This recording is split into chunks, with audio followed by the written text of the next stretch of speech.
My dear friends, you have made it.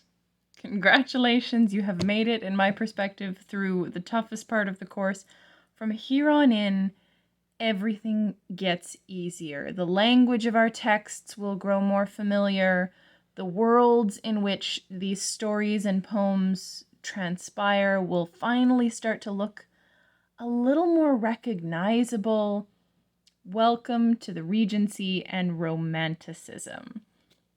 This video will focus exclusively on the Regency period, wrapping up with a few notes on Jane Austen's Northanger Abbey. And the next video will dig deeper and darker, always darker, into Romanticism, one of the dominant reactionary art movements or philosophical movements that was active during this historical period called the Regency. So the era is the Regency, Romanticism is the art movement. One sometimes refers to the Romantic period, but that would be a period of literature, right? A period of artistic literary production. So there's history, and then there's art, Regency, and Romanticism.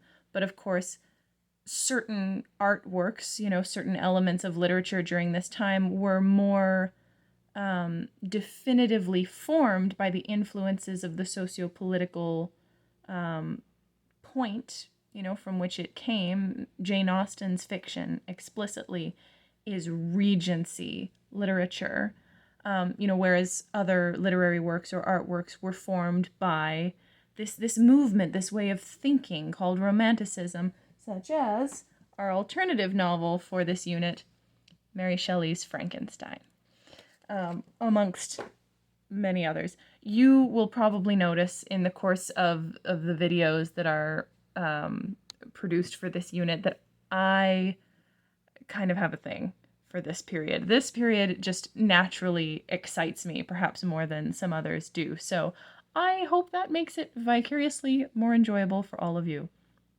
Ready or not, here we go.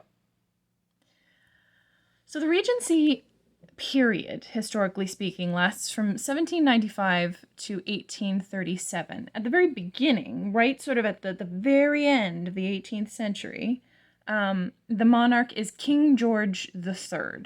Also, things happening surrounding in the world. The 13 colonies of New England, what will be America in a hot minute, they are in rebellion against the crown. The Boston Tea Party has happened, and they are upset.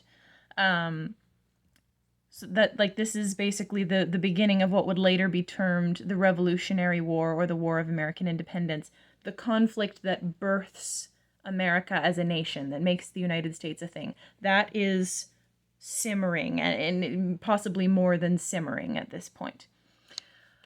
So, King of England, George III, has a problem above and beyond the imminent rebellion of his subjects. My camera just told me that we have size limit problems.